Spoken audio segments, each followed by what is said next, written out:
हाँ, मृत्यु रूपी बाज सभी के इर्द गिर्द मंडरा रहा है और सभी यदि इसी से उदासीन है, इसी से अनभिज्ञ है,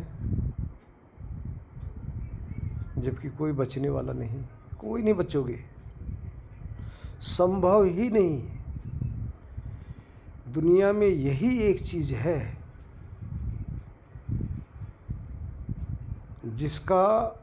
जिसमें एक पॉइंट भी शक नहीं है कि ये नहीं आएगा, ये नहीं होगा, अवश्य आएगा और एक दिन लेकर सबको जहां आप जीवन व्यतीत कर रहे हैं, जिसमें आप रह रहे हैं, इस कोठरी से आपको निकाल दिया जाएगा, खाली करा दिया जाएगा, क्योंकि आपकी इस कोठरी में ही पहले तो कुछ न कुछ प्रॉब्लम आएगी। देखिए, मौत बहाने से आती है। शरीर के अंदर कोई न कोई विकार आता है, विकार आया नहीं कि उसी बहाने से आप निकल जाओगे।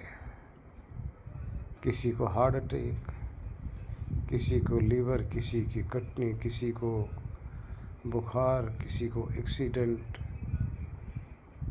किसी न किसी बहाने से निकलना है। कब आएगा? सारे अनभिज्ञ हैं इससे कि कब आएगा, और इससे निश्चिंत हुए पड़े हैं। लेकिन सत्य है कि सबके पास आएगा, किसी को नहीं छोड़ेगा, छोड़ने वाला ही नहीं है। इस दुनिया में यही सत्य ऐसा है जो अडिग है। बाकी पे अगर मगर तो हो सकता है, लेकिन इसमें कोई संशय नहीं। और इसी सत्य को सबने इग्नोर किया बैठा है, सबने। क्या संत, क्या असंत, क्या गृहस्थी, क्या योगी, क्या भोगी, क्या राजा, क्या भिखारी, सब इग्नोर किए बैठे हैं। अब ये देखिए, जब इतना बड़ा, इतना महान सत्य है, हो के रहेगा,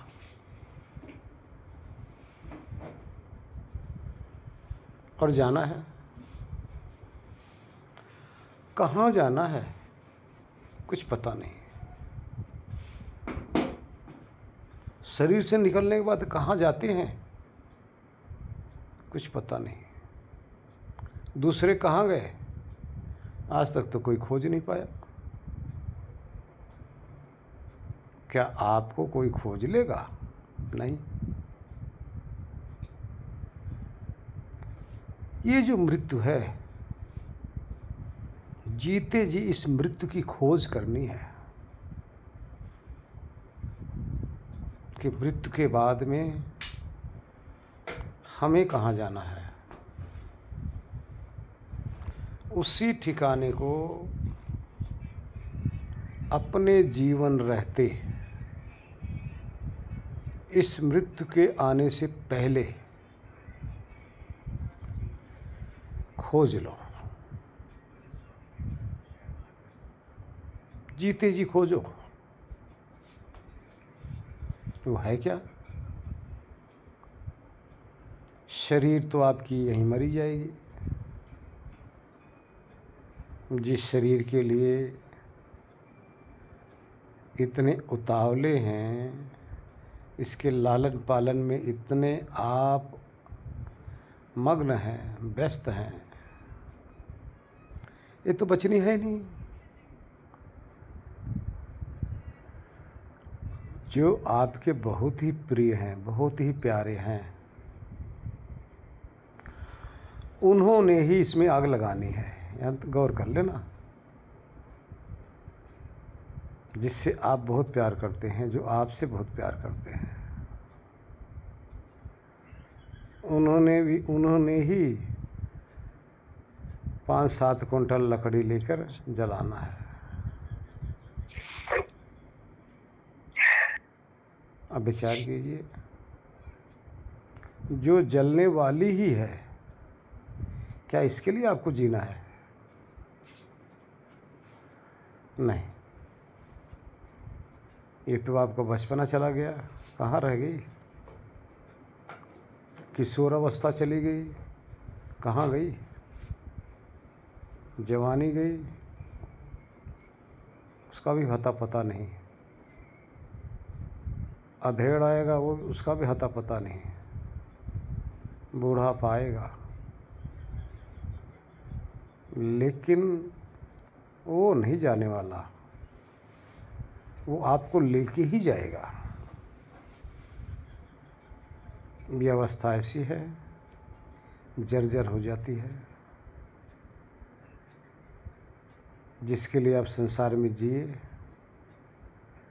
अब वो कोई आपके नज़दीक नहीं आने वाला, और आपने इन्हीं के लिए अपना जीवन बर्बाद किया है। लेकिन अफसोस अपने लिए कुछ नहीं किया। जो कुछ भी किया, इन्हीं लोगों के लिए तो किया ना। मकान बनाए, धन कमाए, सब परिवार के लिए। आपने अपने मौत का इंतजाम नहीं किया कि मृत्यु के बाद हमें कहाँ ठहरना है, उसका बंदोबस्त नहीं किया। आपने सिर्फ मृत्यु से पहले का इंतजाम तो किया है, मृत्यु के बाद का इंतजाम नहीं किया। लेकिन जितना भी आपने इंतजाम किया हुआ है, उस जुगाड़ में, उस कमाने में, उस बनाने में आपने कितने पाप और पुण्य दोनों किए होंगे, वो आपको नहीं छोड़ने वाला है। वो तो आपके साथ जाएगा, आपको भुगताने के लिए, भुगाने के लिए। लेकिन जिसके लिए किया वो तो यहीं रह जाएगा, वो तो आप ले नहीं जा सकते। क्यों? क्योंकि यहाँ इतना बड़ा चौकीदार है इस दुनिया में, एक दिन का आपसे आपको ले जाने ही नहीं देगा। आप ले ही नहीं जा सकते। लेकिन इस तिनके के लिए आपने कुकर्म जो किया है, उसकी वासना, उसका संस्कार, उसका पाप और पुण्य का फल आपको भोगने के लिए, आगे के लिए तैयारी करनी पड़ेगी।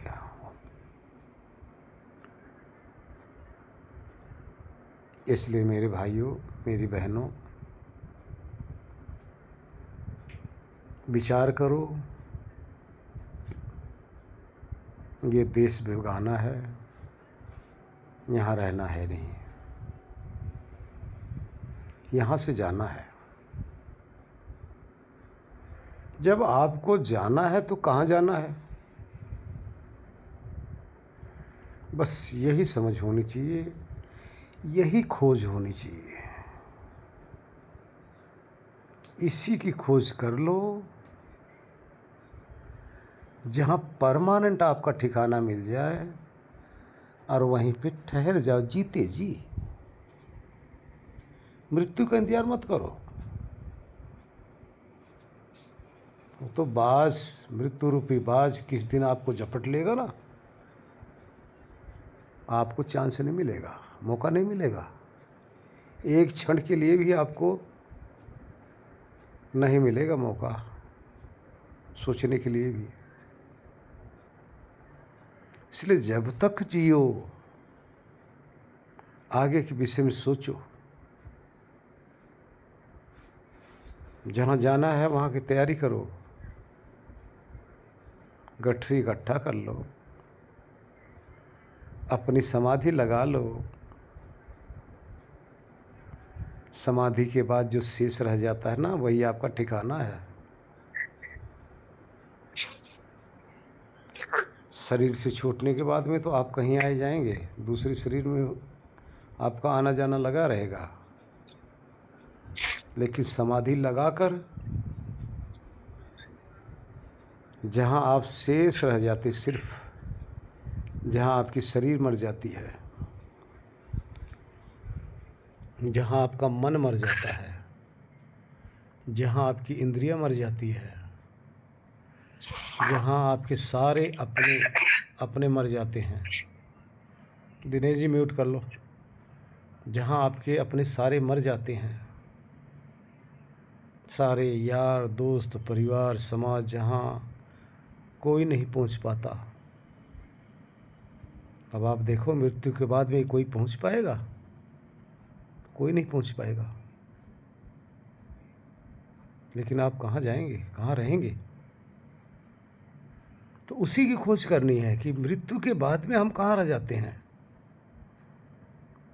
तो ध्यान लगाइए, समाधिस्थ होइए, जहाँ ना आपका परिवार पहुँचता है, ना आपका धन पहुँचता है, ना आपका यश पहुँचता है। समाज संसार की कोई भी चीज़ की जिसकी वहाँ पहुँच ही ना हो। इतना तक सूरज चाँद तारे किसी का प्रकाश वहाँ नहीं पहुँचता। फिर देखो आप कहाँ रहते हो, फिर भी आप रह जाते हो। जहाँ शेष रहते हो, उसी शेष में आप ठहर जाइए। वहाँ ठहर कर अमृत लोक, जिसमें मृत्यु है ही नहीं, वहाँ पहुँचकर इस अमृत को चखिए मेरे भाई। यहाँ जाने के बाद में आपकी ये जो बार बार मृत्यु हो रही है, जन्म हो रहा है, सदा के लिए इससे बच जाओगे, सदा के लिए। देखिए, शरीर तो आपकी मरेगी, हमेशा मरती चली आई है। लाखों करोड़ों अरबों खरबों बाद आपने मरा है। कितने शरीर छोड़ आए हो, याद है? क्या पता जिस जगह इस शरीर से आज चल रहे हो, वहीं पे आपकी जो मिट्टी जिसको आप कह रहे हो, आपकी उस लाश की ही मिट्टी क्यों ना हो, आपकी लाश सड़ी होगी, वही मिट्टी आज होगी, वहीं आप चल रहे होगे, आपको पता नहीं है। वैसे ये भी शरीर यहीं सड़ेगी, मिट्टी हो जाएगी, राख हो जाएगी, आपको पता नहीं चलेगा। ये शरीर मिलती रहेगी, मिट्टी होती रहेगी, लेकिन इस मिट्टी के शरीर से जोड़ने वाला आपका ये मन है। जब तक ये मन रहेगा तब तक इससे जोड़ता रहेगा, आपको छूट नहीं पाओगे। और मन में ही आपकी सारी कामनाएं, सारे राग, सारे ईर्ष्या, सारे द्वेष सब विद्यमान है, सारे संस्कार विद्यमान है। इस मन को ही भस्म क्यों न कर दो? ये मन ही तो एक नक्शा है जो स्थूल शरीर से अर्थात फिजिकल बॉडी से जोड़ता है। और ये मन सिर्फ वहीं पे भस्म होगा, वहीं पे समाप्त होगा जब आप समाधि लगाएंगे, जब उस परमात्मा के सानिध्य में आप जाएंगे। वहाँ पर मन समाप्त हो जाता है। आपके मन के अंदर लाखों करोड़ों अरबों खरबों जन्मों के संस्कार विद्यमान हैं। ये वही ब्लैक बॉक्स है आपके जन्म जन्मांतर के सारे क्रियाकलाप इसके अंदर समाया हुआ है। इसमें आग लगानी है हमें, इसको भस्म करना है, इसको निरुद्ध करने के बाद में ये स्वतः ही शांत होने लग जाएगा, स्वतः ही समाप्त होने लग जाएगा। मन को निरुद्ध अवस्था में लाना है। उस निरुद्ध अवस्था के बाद में जो बचता है वो आप है। तभी आपको अपने असली स्वरूप का ज्ञान होगा। तभी आपको अपने अजन्मा स्वरूप का भान हो पाएगा।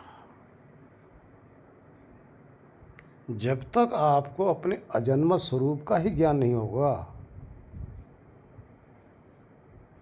तब तक ये संसार, समाज, प्राणी, पदार्थ आपको आसक्त करते रहेंगे, खींचते रहेंगे चुंबक की तरह। आप बचना चाहोगे, बच नहीं पाओगे, क्योंकि सुना हुआ ज्ञान कारगर नहीं होता मेरे भाई। पढ़ा हुआ भी ज्ञान इतना काम नहीं आता। जो अनुभवात्मक ज्ञान है वही काम आता है, वही हमें बचा पाता है। इसलिए हम आप लोगों से विनती ही करेंगे, अपने को जानो। सारी दुनिया को जान भी लोगे तो क्या मिलेगा? कल का सत्संग क्या था? आप लोगों ने शायद सुना होगा, नहीं सुना होगा, आज यूट्यूब पे गया था। कल का सत्संग तो भी यही था कि पूरा जगत जितना भी है सब इस शरीर के उपयोग के लिए है। शरीर की सामग्री मात्र है पूरा सृष्टि। इसके अलावा पूरा संसार किसी और कुछ नहीं है, सिर्फ शरीर की सामग्री है। और उसी सामग्री से आपकी शरीर बन रही है, बिगड़ रही है हर क्षण। आप सोचते हैं हम भोग कर रहे हैं, नहीं, उसको भोग नहीं कर रहे हैं। उस सामग्री का आपने उपयोग किया, उससे आपकी शरीर बन रही है। उसके कण, उसके परमाणु आपके शरीर के अंदर एक एक सेल्स की रचना कर रहे हैं। तो सारा संसार सिर्फ आपके शरीर के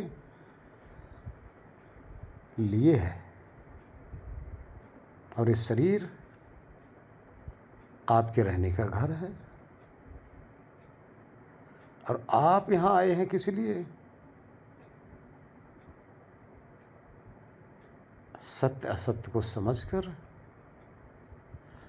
असत्य से दूर होइए, जो सत्य है उसको ग्रहण कीजिए। मृत्यु सबसे सत्य पदार्थ है, इसको समझिए। इस मृत्यु से बचने का प्रयत्न कीजिए।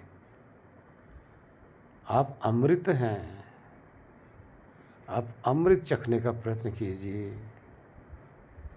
जन्म मृत्यु समाप्त हो जाएगी, कोशिश कीजिए। हरि ओम।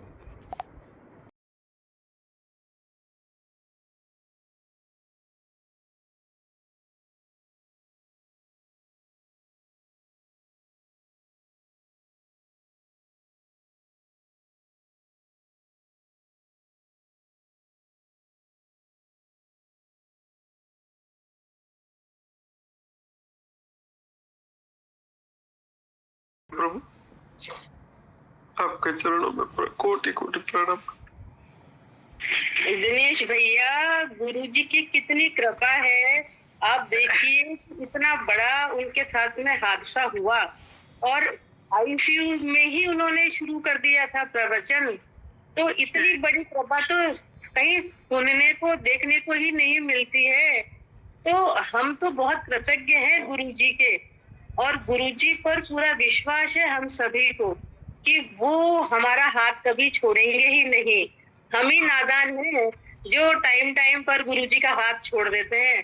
गुरुजी ऐसे नहीं है, उनकी कृपा हमेशा सब पर समरूप से ईश्वर के समान बनी हुई है भैया, आप परेशान मत हो। नहीं, छोड़े तो नहीं है, छोड़े नहीं है, हम भूले भी नहीं है, भटके हुए जरूर है।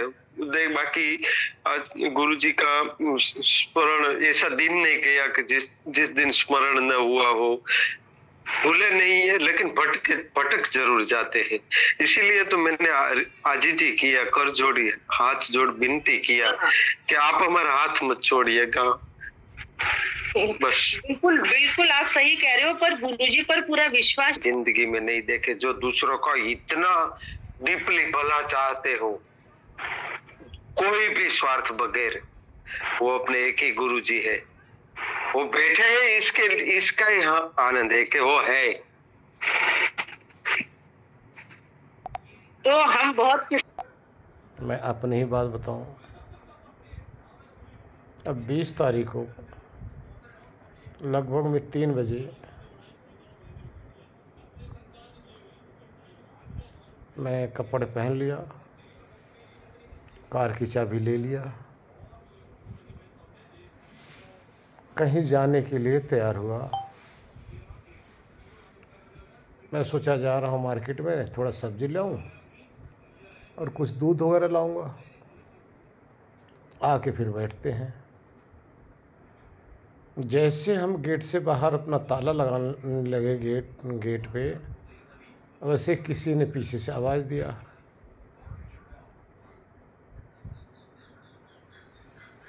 अब मैंने सुन के उनके पास चला गया। वहाँ पे जाते ही उन्होंने ग्राइंडर को चेक कर रहे थे। बोले जी सर, ये ज़रा इसको पकड़ लेंगे, मैं ज़रा इसमें प्लग में लगा के चेक कर रहा हूँ, नीचे रखूँगा तो ग्राइंडर इधर उधर कहीं लग जाएगा, आप इसको पकड़ के रखो। हमें कुछ पता नहीं, हमारा उससे कोई कभी किसी भी प्रकार का कोई संबंध नहीं ग्राइंडर से। इत्तेफाक से मैं पकड़ लिया हाथ में, उन्होंने कहा पकड़ो, उन्होंने पकड़ लिया। अब उन्होंने लगा दिए, बिजली के स्विच में लगा दिए। लगाने के बाद उन्होंने ऑन कर दिए और हमारे हाथ में उनका जो स्विच था ग्राइंडर का, वो ऑन था। एक बैग झटका लगा, वाइब्रेट होने लगा, मैं संभाल नहीं पाया, जाकर सीधे पाँव पे गिरा। उसके बाद में आप लोगों को पता ही है, इसको कहते हैं कर्मफल, जिसका कभी उम्मीद भी नहीं होती, कभी सोचा भी नहीं गया था। और कैसे हम कहाँ जा रहे हैं, और हमारा जो पाप हमें कैसे खींचकर, कैसे बुलाकर अपना पाप फल देकर, पाँव को काटकर चला गया और हमें महीना 1.5 महीने के लिए बिस्तर पर डाल गया। इसी को कहते हैं कर्म का फल भोगना ही पड़ता है। कहा गया है कि जैसे एक बछड़ा, हजारों अगर गाय हों तो बछड़ा अपनी माँ को पहचान लेता है, हजारों में भी। उसी तरह से ये कर्म रूपी बछड़ा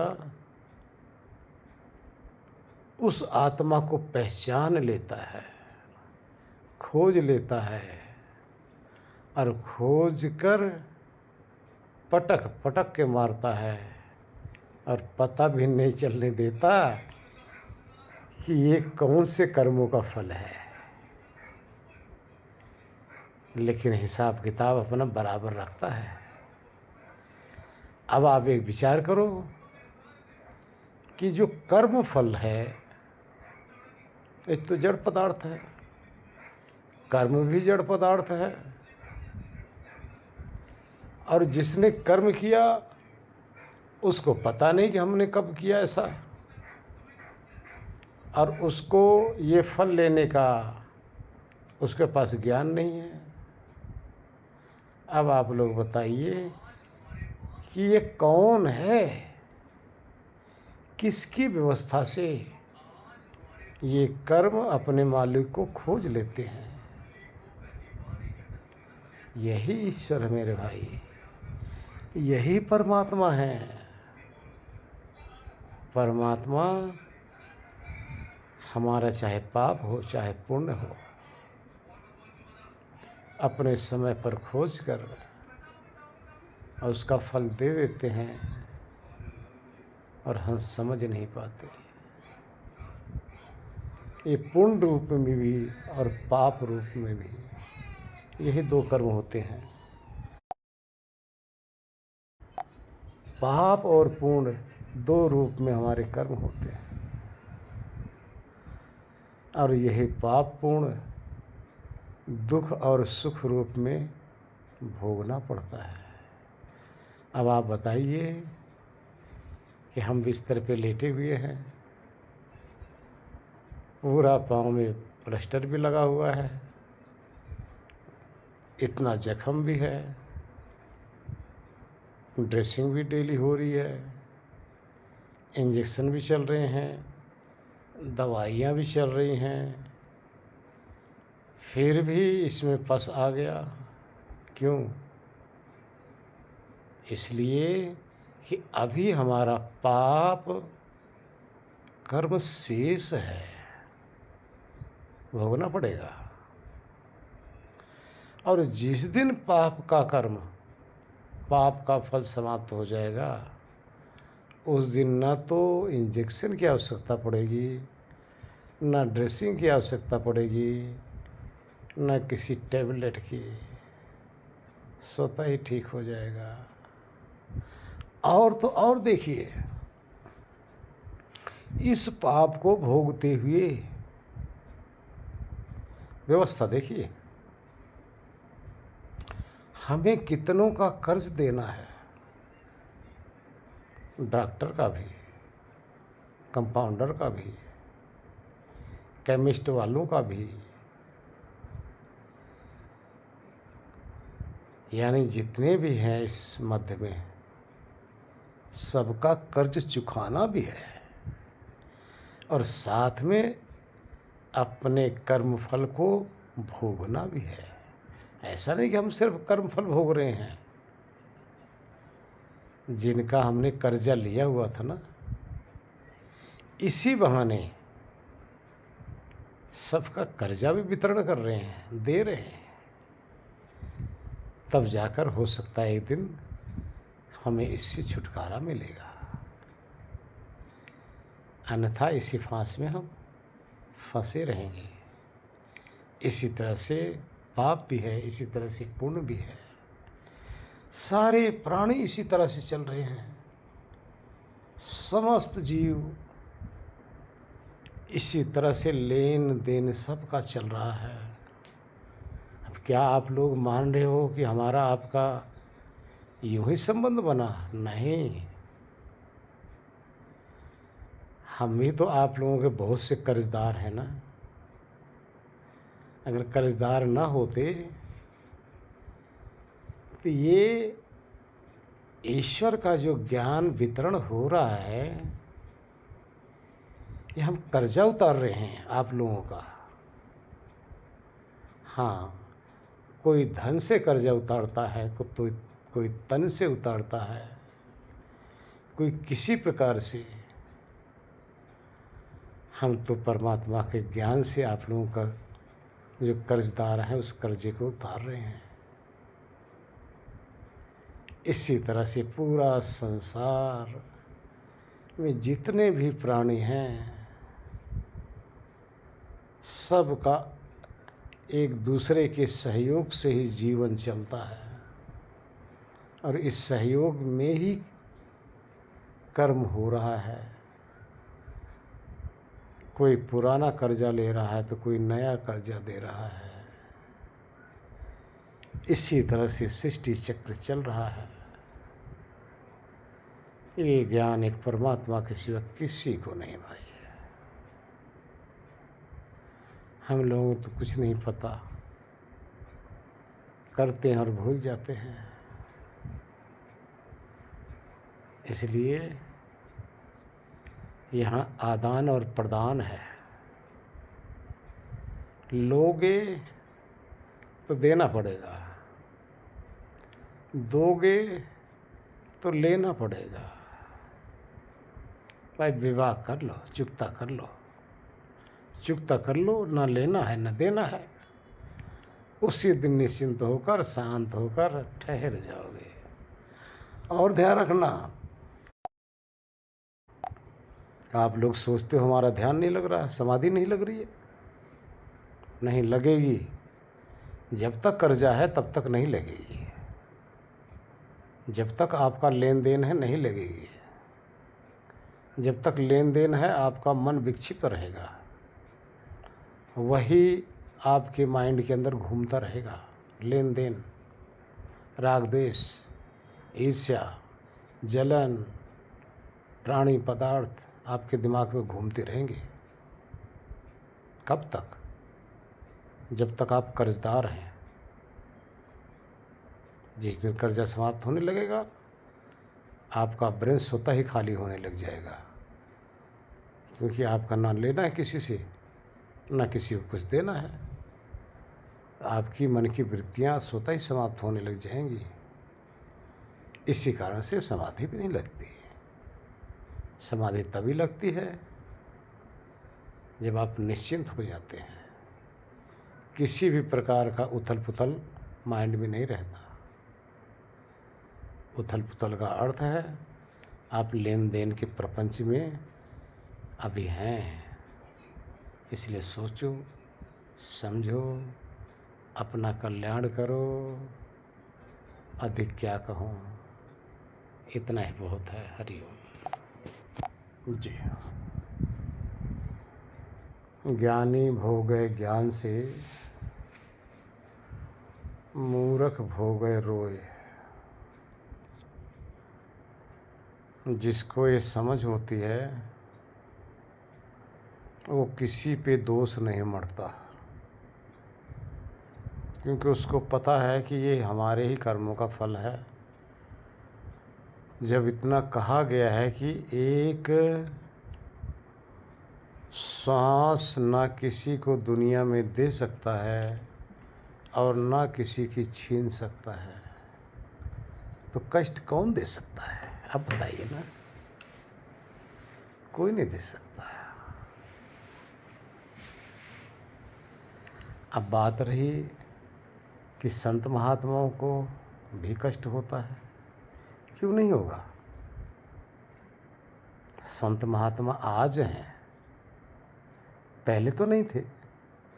रहे भी होंगे तो क्या जाने अनजाने उनसे कोई पाप नहीं हुआ होगा, कोई पुण्य नहीं होगा। और जब तक वो पाप और पुण्य हमारा है, चाहे हम समाधि लाभ हमेशा करते रहें, उसी में बैठे रहें, समाधि लाभ से शरीर समाप्त नहीं होती है, मृत्यु नहीं आती है। प्रारब्ध की समाप्ति से मृत्यु आती है। प्रारब्ध की समाप्ति हो जाए, जीवन समाप्त। और जब तक प्रारब्ध बना है तब तक जीवन चलता ही रहेगा। और प्रारब्ध का अर्थ यह है कि पाप और पुण्य अभी शेष है। जब तक पाप भोगना और पुण्य भोगना शेष है, तब तक जीवन चलता ही रहेगा। जिस दिन लेखा जोखा ये बराबर हो जाएगा, उस दिन एक श्वास ये जो बाहर निकले वापस नहीं आएगी। संत महात्मा हो, कोई भी हो, अपने पूर्व किए हुए कर्मों का फल भोगना ही पड़ेगा। ध्यान देना, आत्मज्ञान से तुरंत मोक्ष नहीं होता, समाधि लाभ से तुरंत मोक्ष नहीं होता, ब्रह्म ज्ञान से तुरंत मोक्ष नहीं होता। इससे हमारे शुभ कर्म उदित होते हैं, शुभ कर्म, और पाप कर्म हम करना बंद कर देते हैं। एक समय ऐसा होता है पाप और पुण्य दोनों कर्म हम करना बंद कर देते हैं। ये समाधि का फल है। लेकिन प्रारब्ध तो आपको जीवन उसी के अनुसार मिला है, उसको भोगना ही पड़ेगा। हाँ, प्रारब्ध को भोगने के बाद में ये जो समाधि का फल है, आत्मज्ञान है, ईश्वर की प्राप्ति का जो फल है, उसके बाद में मिल जाएगा। प्रारब्ध के बाद में तो परमानेंट हो जाएगा। और अब जैसे हमारी बात आई है, कर्म अपने आप को खींच के ले जाता है, फल खींच लेता है। कहीं भी रहोगे खींच लेगा आपको। अभी इसी फल को भोगने में, मान लो हमने बच्चों को बताया या परिवार को या समाज को किसी को बताया, और 10 आदमी आकर उसको लठ बजाने लग जाएं, क्या मिलेगा? एक पाप और इकट्ठा कर लेंगे, क्योंकि एक तो भोगना शुरू किए हैं और कर लेंगे, अर्थात एक्शन का रिएक्शन कर लेंगे, उसका भी फल भोगना पड़ जाएगा। नए नए हम कर्म तैयार कर लेंगे। इससे अच्छा जो मिल रहा है उसी में संतुष्ट होकर उसको भोग लो शांति से। कहा गया ना, कामी आदमी को दुख बहुत सताता है, भूख बहुत सताती है, मोह बहुत सताता है, लेकिन ज्ञानी आदमी को भूख बहुत कम सताती है, दुख बहुत कम सताता है, शरीर की पीड़ा बहुत कम सताती है। अर्थात सताती तो है लेकिन बहुत कम, क्योंकि उनके अंदर सहन शक्ति होती है, एक क्षमता होती है। क्यों? वो तपस्वी होते हैं, अपने तप के बल से ऐसे दुख को सहन कर लेते हैं। ये क्षमता तप से, ध्यान से, साधना से आ जाती है। ईर्ष्या, राग, द्वेष, जलन इससे वो परे हो जाते हैं। यह है आपके साधना का फल, यह है ज्ञान का परिणाम। बहुत बड़ी चीज़ है ये। साधारण आदमी थोड़ी बात में विचलित हो जाते हैं, लेकिन जो ज्ञानी आदमी हो वो डावाडोल नहीं होता। बस ये फर्क हो जाता है। हरिओम जी। संचित क्रियमाण प्रारब्ध, शास्त्रों के अनुसार ये व्याख्या की गई है। संचित का अर्थ होता है अब हम लोग कुत्ते के शरीर में गए थे, वहाँ का थोड़ा सा भी शेष है। सियार, बाघ या किसी भी शरीर में हम गए थे, किसी परिस्थिति बस वो फल हमें नहीं मिल पाया। असंख्य योनियों में तो वो अभी बैलेंस में डाल दिया गया है। जब हम उस जोन में जाएंगे, उस शरीर में जाएंगे, तब वहाँ का वो संचित संस्कार वहाँ प्रकट हो जाएगा। जैसे हम आज मानव जोन में आए हैं, तो मानव जोन का जो संचित संस्कार जन्म जन्मांतर का, असंख्य जन्मों का, किसी परिस्थिति बस वो कर्म भोगने की हमारी बारी नहीं आई, तो हमारे कर्माशय के अंदर विद्यमान है। तो इसी का नाम है संचित। और क्रिमाण कहते हैं, जैसे अब हम लोग कर रहे हैं, जो भी कर रहे हैं, इसी का नाम क्रियमाण, अर्थात प्रेजेंट जीवन में, प्रेजेंट जीवन में जो कुछ करते हैं तो उसका जो फल शेष रह जाता है, जिसके द्वारा हमारा फिर आगे फ्यूचर में जीवन मिलेगा। अब फ्यूचर में जब जीवन मिलेगा तो आज का क्रियमाण कल का प्रारब्ध हो जाएगा। ध्यान रखना, आज तो क्रियमाण है, लेकिन अगले जन्म में, अगले जीवन में वो प्रारब्ध कहलाएगा। प्रारब्ध का अर्थ है कि इस जीवन का लेखा जोखा, जो बैलेंस हमने अभी छोड़ा है, लेन देन हमारा नहीं हुआ है, वो आगे जाके लेंगे। इसी तरह से 3 प्रकार के कर्म बताए हैं।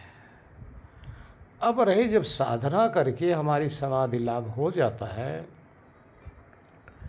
निर्बीज समाधि प्राप्त कर लेते हैं, वीतराग हो जाते हैं। वीतराग का अर्थ समझ लो, जो वीतराग नहीं है उसका मोक्ष नहीं हो सकता। जो वीतराग हो गया, सिर्फ उसी को मोक्ष मिलेगा।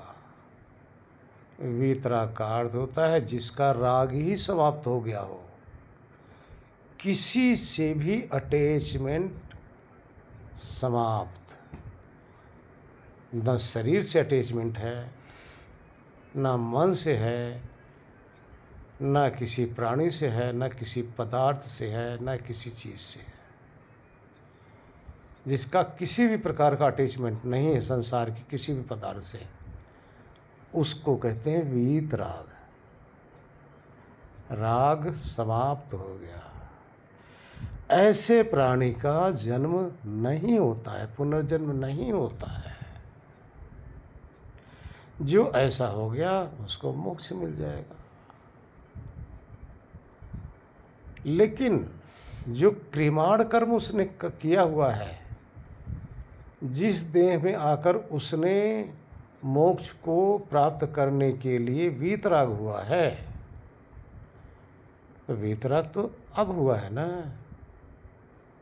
लेकिन जन्म से लेके अब तक तो उसने क्रियमाण किया ही है ना। अब ये क्रियमाण फिर संचित में डाल दिया जाएगा। यही क्रियमाण आज का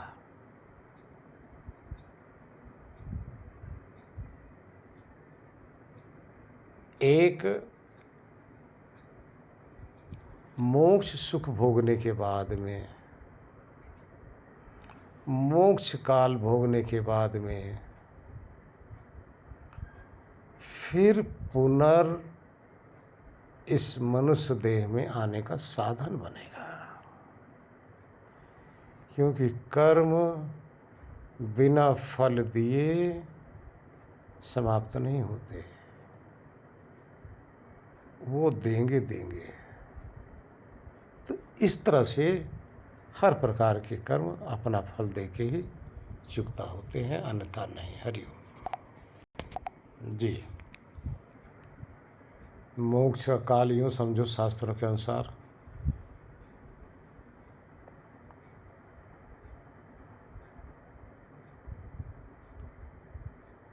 गणना नहीं बताएं तो अच्छा है, लेकिन इतना मान चलो ब्रह्मा का 100 वर्ष इतना मोक्ष काल है।